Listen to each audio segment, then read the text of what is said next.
The International Christian Embassy Jerusalem is your embassy in the heart of Israel, founded in 1980. From our headquarters in Jerusalem through our branches in over 80 nations and yours in Canada, we seek to challenge the Church to take up its scriptural responsibility, to remind Israel of the promises made to her in the Bible, and to be a source of practical assistance to all the people in the land of Israel. On today's program, Establishing Ethiopian Jews in Their Homeland, a panel discussion, Building in Judea, Samaria, and East Jerusalem. Is it a provocation? The remarkable story of the humanitarian mission, Save a Child's Heart. We know that Jews have been living in Ethiopia for well over 2,000 years. There are many who believe that the Ethiopian Jews are actually the tribe of Dan that migrated south, followed the course of the Blue Nile, and settled in those regions of northeastern Ethiopia. The Ethiopian Jews have been extremely faithful under duress, under persecution, under harsh living conditions. To be Jews in Ethiopia, really, it's not easy. We say that we have to arrive to Jerusalem. We have to be in our country. Kids, elders, everybody. It was like the dream was Jerusalem. So once they heard that there's chance to fulfill this dream, it wasn't question of if, it was question of how to do that. They belong to Israel. This is their homeland. They have to come back to Israel, so they have to come and join their family. It has been said about people making Aliyah from Ethiopia. In a 4-hour plane ride, they travel 400 years in time. Because life in Ethiopia, specifically in the parts where the Jewish community live, is very different than life in Israel.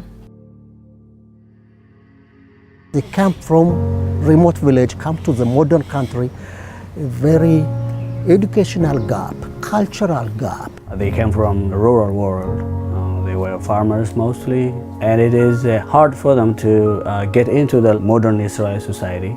The family life changes drastically. The child picks up Hebrew within a short span of months and becomes all of a sudden the guide and the interpreter for his family.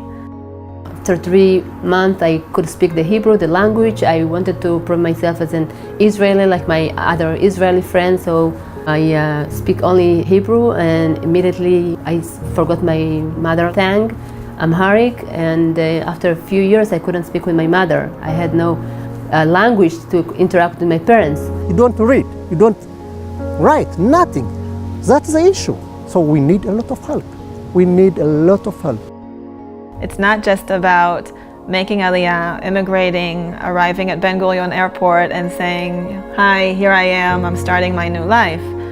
These people, in most cases, are like an Abraham. They left everything. And so just as God made promises to Abraham of what he will receive when he comes, so Olim that come to Israel have the opportunity to receive different klita, the Hebrew word for absorption, integration.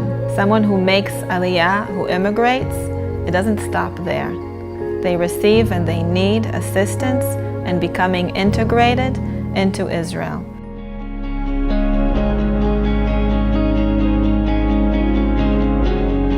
This is common mission. This is not only the Ethiopian community mission or the Israeli society mission.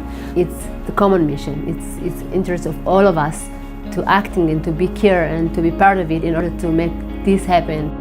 My people dreaming to come back to be in Israel 3,000 years. That dream is realized now.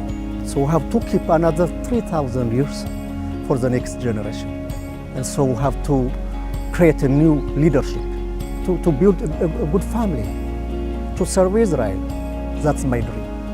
My dream is to be fully integrated into the Israeli society, for me, for my children, for the whole community of Ethiopian Jews.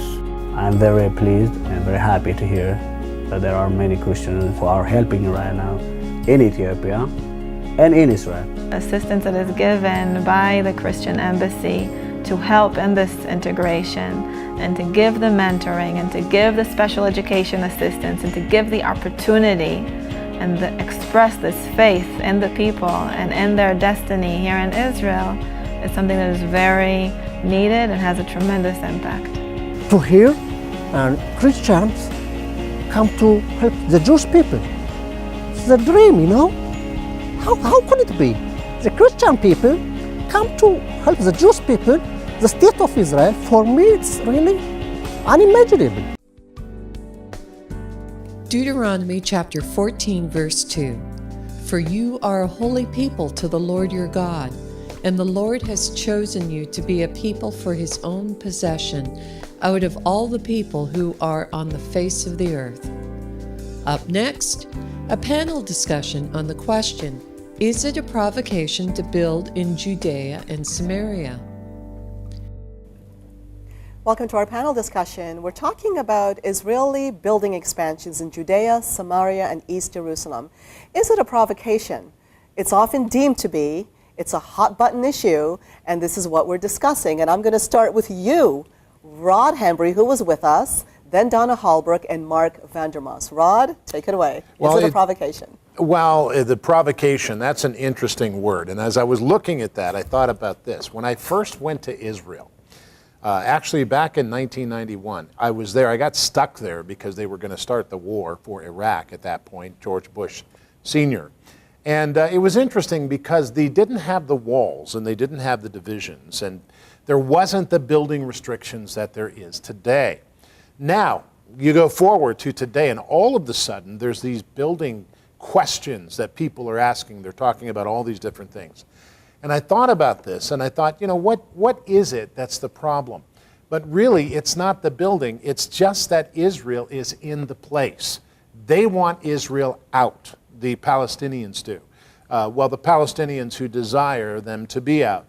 And I think it's important for us to recognize that Israel is actually building, and they not only have a right to build, but it's their nation, and they have not only the right but the privilege to do so. And any nation that would not build for their own people, to make their own people have a place to live and all of that stuff, you ask the question, well, what in the world do you have that nation for? So the question is it a provocation which brings forth anything to make people mad or to get people stirred up? Well, I don't know. I mean, is it a provocation for us to build? It is a provocation for us to build a house next to our others, or others to build a house and to buy a house? I mean, that's the question. And so I don't think it's a provocation if you look at it from a biblical standpoint, and if you look at it from the standpoint of Israel, and it's a provocation if you choose to make it a provocation. Now we're going to go to our other guest shortly, but you said some very critical information in there, and I want to take our viewers to the article that we're focusing on. It's written by Carolyn Glick, a well-known writer with the Jerusalem Post. She wrote an article called "Hope is Not a Strategy," and her premise is that the government is playing games, and no matter what Israel does, it's going to be attacked in any case. It's going to be criticized no matter what. So she's criticizing Netanyahu now and his ministers for what she says maintaining an undeclared freeze on construction for Israeli Jews in Jerusalem, Judea, and Samaria to appease, she says, its critics. Well, yeah, and the truth is that the Barack Obama issue in the United States of America, that's the issue. And of course, you might say that Netanyahu is trying to keep that intact. But I would say that forget about those issues for a moment. If you look at the idea of what is talked about in building these places and doing all of this, this is what a country does. This is what you do as people, as a culture. So what's the problem? Well, the problem is you've got two cultures there. So what you're really saying is you're using this to make a division. And then the next step will be, okay, we want this, we want that. And the next thing you know, you've got Israel that's if you continue to go down this path, you've got Israel that no longer is in a place where they can call Israel. That's a problem. Donna, your views? It's a natural growth. I agree with Rod. It's a growing nation. There's 8 million in Israel today, and 25% of them are not even Jewish. 1.7 million are Israeli Arabs. Who are they building for? And I'm going to have to add to that with all the building going on. There's a process called Aliyah, where people of every ethnicity you could imagine, they're flocking to Israel, going back to Israel, and the population just keeps on expanding in what's being dubbed this apartheid state, when every race across the globe is being absorbed into Israel. Your views, Mark? Well, implicit in the question is the idea is a moral judgment in that Israel, number one, is doing something that is illegal or immoral, and that simply is not the case. You know, the whole world recognized the ancient ties to Israel by the Jewish people in the 1922 League of Nations mandate for Palestine, and all of the land west of the Jordan River was to be for the Jewish people, and the mandate specifically authorized and encouraged them to build there. So they're not doing anything illegal, they're doing nothing immoral, it's merely a tactic to try to portray them as really they're the innocent victims being portrayed as the aggressors. And you know, Dr. King, you know, was in jail in Birmingham, and he was demonized for provoking violence by going to protest in Birmingham. And in his letter from the jail, he wrote about how it's like condemning a man with money for being robbed, and society must protect the robbed and punish the robber. And in this case, Israel is not the robber. And the people being provoked are violent racists who hate Jews. Yeah, it's true. And there's often money involved in all of these sinister behind-the-scene issues. And according to NGO Monitor, this is something that Carolyn Glick also points out in her article. Between 2012 and 2014, foreign governments transferred a whopping 170 million shekels to 27 organizations operating as Israeli nonprofits.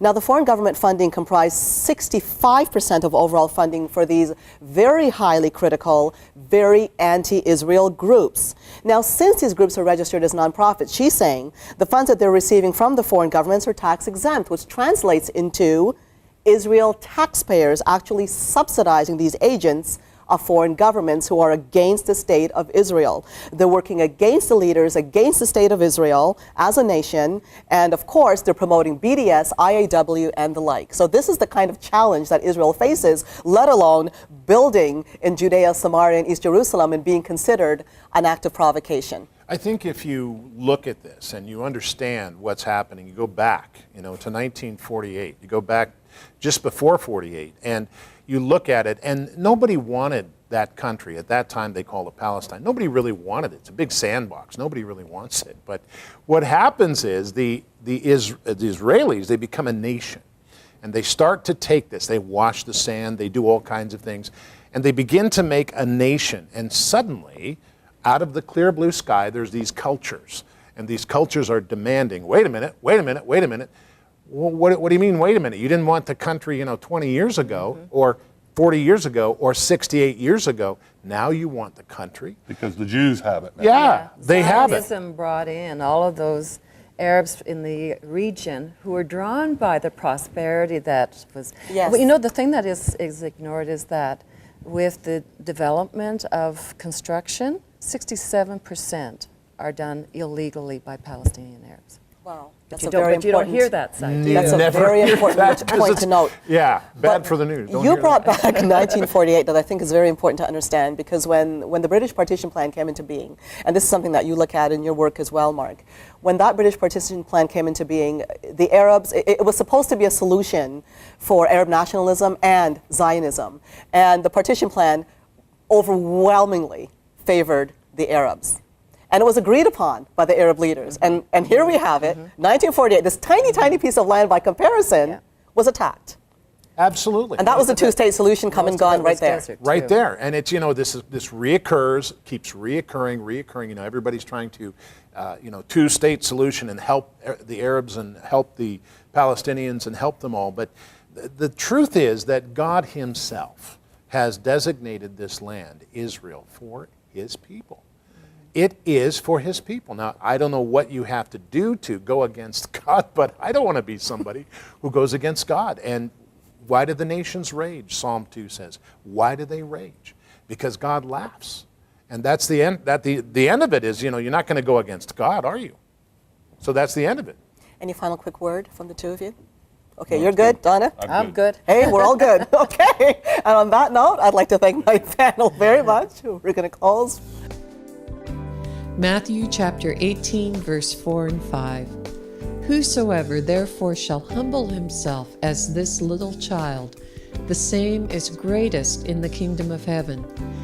And whoso shall receive one such little child in my name receiveth me.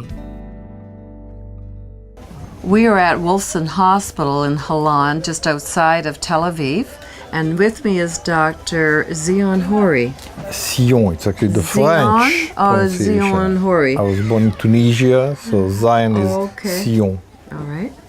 And we're here for Save a Child's Heart. Dr. Hori, would you tell us about how SASH started? Such was the initiative of the late Ami Cohen. Ami was born in the United States, in Washington. He did all his studies within the frame of the American Army, and when he immigrated to Israel in '92, he was already an adult and a pediatric cardiothoracic surgeon. Dr. Aki Tamir, our cardiologist, joined the team in this hospital in '94, coming back from the New York area somewhere, and I was back myself in '95 from beautiful South California. I did my fellowship at UCLA. We did not have an active pediatric cardiothoracic surgery at the time, and one morning after being for a month or so, Ami approaches me in a very nonchalant way in the corridor. Good morning, how are you? Listen, I'd like to bring a few children for heart surgery.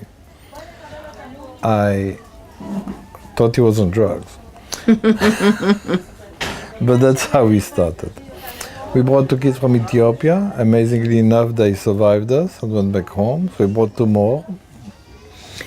It was a typical Israeli lack of organization. It was all chaos. There was no organization to back us up. We had amazing support from the CEO of the hospital then, Dr. Mashiach, who actually allowed us to start this adventure in a governmental hospital, which is not an easy thing to do. But together with his help, we got lucky, and the patients stayed with the team in their homes. We discovered that Coca-Cola is part of the international language. There'll be such a thing one day. And Bamba, which is a peanut snack of Israel, is also fairly understood by the kids. And at the end of the year, we finally sat down and decided that if you want to continue this kind of activity, we need to put some order into it. So we created an organization. We called it Save a Child's Heart. Not that it made a huge difference. I mean, we took like 7 innocent retired people in the Ra'anana area in Israel, which is where Ami lived, and convinced them they want to be on the board. His parents did most probably the same thing in Washington, and here we go. And just a couple of months ago, we celebrated 20 years of activity. Excellent. We celebrated 4,000 children we've operated on. We celebrated more than 100 physicians, nurses, and technicians that we've trained from a variety of countries. Now, there is like a sad point in all those celebrations, is the fact that 15 years ago, Ami Cohen died. Yes, climbing the Kilimanjaro, yeah. That was very sad. Flying to Tanzania, we could see the Kilimanjaro from the plane, and he was a big guy. He goes, next year I'm going to come back and climb this mountain. I tried to convince him it's not a good idea, but there too I was not successful. He climbed the mountain, he reached the summit, but the night after he reached the summit, he died from lack of oxygen. My goodness. But his dream did not die. It carries on. It actually not only didn't die, but it grew. You have to understand that I have a California license somewhere in my pocket. So when I was work in California, you work harder, you get more money, which is sensible, it makes sense, right? In Israel, it's not the way it is. Nobody involved in Save a Child's Heart have any kind of financial interest into it. Personally, I've doubled my workload without changing my salary, which might tell you something about my basic intelligence. Well, this is all free medical service to each of these children. It's not, I mean, we, Save a Child's Heart, as an organization, have to raise the money to pay the hospital for the services that you're providing. Now, we have tremendous help from the government of Israel, in the sense that the Ministry of Regional Cooperation has been helping us over more than a decade now. We have how should I call it, some kind of indirect help from the Ministry of Health. They let us be, but I think they know that the Ministry of Health is not making any money out of this program and most probably losing a little bit, which is a very touchy point for all kind of ministries in the government. We got also plenty of support from many friends, whether it is in Israel, The Canadian branch is the BRAC, the Diamond family, and we've been involved. They're amazing, and Canada. I mean, this was my first opportunity to be in Canada, and not only the food is good there, people are good too. And really, very amazing support, beautiful, and in the States too. And we try to enlarge, to find more and more groups that are willing to support us. So in the States, for example, we started in Washington, then we created a branch in New York, then in LA. We are in the process of creating a branch in Miami too. And I really would like to see more and more branches of Save a Child's Heart. Again, as I told you before, the idea is to help children who are non-Israelis. And the age for pediatric surgery, what's the age range? We can admit any minute, like a kid from the Gaza Strip will be like 2 hours old. Okay. And we put a limit at 18, but as Belay El-Bagaz, the first cardiologist we dealt with in Ethiopia, told me, you can be any age you want. Just give me less than $1, I'll buy you a new birth certificate, and we can solve this problem of age. So all the medical team, the hospital, Save a Child's Heart, this is all free to the young patient. The cost of a surgery, and these surgeries are usually for congenital heart problems. But not only. What would be the cost of saving one child's heart? What I call the Club Med price, which is all-inclusive, like flight, food, lodging, entertainment, and so on, is around $15,000. US. Yeah. And without the transportation, so about it's about 15 with the whole thing. We have to take into account that, for example, we got, at first, all cases were surgeries. Nowadays, we got like one of our cardiologists just came back from Berlin, which is where he did a fellowship in invasive cardiology, and we've been like doing stuff on the radiology lab, but it costs, of course, more, all those devices cost more money and so on. And the length of stay that the average child would be here, the operation? It depends where they come from. If we're talking from children from Africa, for example, typically would stay here around 3 months. 3 months. Now you have a residence it's not where such you a bad place. But no, absolutely not. It isn't. But that's a long time. That's a and long a long time. cost commitment. So 3 months in your residence, where say the mom can come with the baby or Very the child. often, I think that part of the problem is that we don't always realize that the reality in Africa, I was born there, is slightly different from the reality in other places. So it's not unusual for a mother to be working, you could like live in Toronto, work in Montreal, and come back home twice a year. So things are different. But the main idea is really the fact that we want to make sure as much as we can before we send those kids home that the simple complications that could still kill them are behind us. That the kids are safe going back home. It's important that we're not happy to with the release results. They can't be released too soon for the health of the child. Yeah. I understand. With the Palestinians, it is different in the sense that the Palestinians go back home. If an Israeli would stay here for 4 days, they stay here for 5 days, and then they go back home and they come back freely. We have a free clinic for Palestinian kids with cardiology issues once a week. Do you generally see them again, or is that done once they're here? Of course. So, but there's a post-op, there's a pre-op, there's the op, there's the post-op. These kids generally go on to live really good lives because otherwise, if the surgery didn't happen, their lifespan would be considerably less, would it not? Plus, their activity as a child would be quite diminished. Am I correct? I think there are like 2 important points I'd like to make. One of them is the thing that got us hooked into this program, other than all the theories behind it. It's going back to Ethiopia for the first time and seeing the kids were so miserable before surgery, playing soccer, running like crazy, and happy healthy children After the surgery. after the surgery. And the second thing is on movie. I think that perhaps Randy can get it for us. There is a little Ethiopian girl who speaks, and she can describe the way her life was before surgery, how the kids would run at school and she had to sit, she could not run with them, and how after surgery she's running like everybody else and having a normal life. Now, It says it all. about 2 years ago, there was a launch of a book, a coffee table book of the work that SASH does. Our daughter, Meredith Holbrook, took some of those pictures, and you can see the look on the children. Mending Hearts, Building Bridges is the name of the book released by Indigo. It is exciting to see the lives of these young children change because of the work that you do here through Save a Child's Heart. It's very, very important. Thank you, Doctor. Thank you very much. We conclude our program today with some sights and sounds within Israel.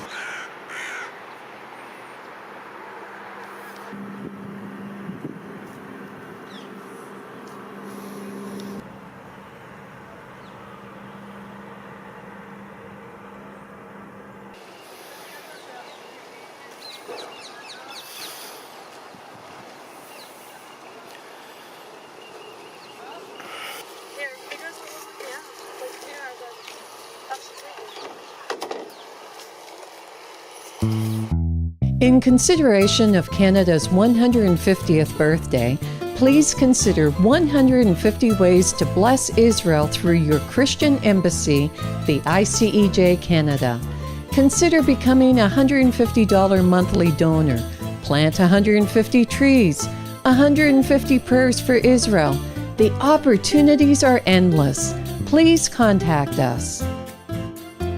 Thank you for joining us today, and be sure to visit our website at www.icejcanada.tv or call us at 1-866-324-9133. Through your contribution to ICEJ Canada, you can participate by giving to Haifa Home for Holocaust Survivors, Women at Risk, Red Carpet Project, Operation Life Shield, Bomb-Proof Shelters, Shoulder to Shoulder, Alias Support, Bet Singer Children's Home, Israel in Crisis, ICEJ Communication Media Fund, Christian Friends of Yad Vashem, Magen David Adam Emergency Services, Canada Israel Young Adult Scholarship, Equip and Teach, Bet Rachel Strauss Inclusive Community, Gift, Estate, and Securities Funds.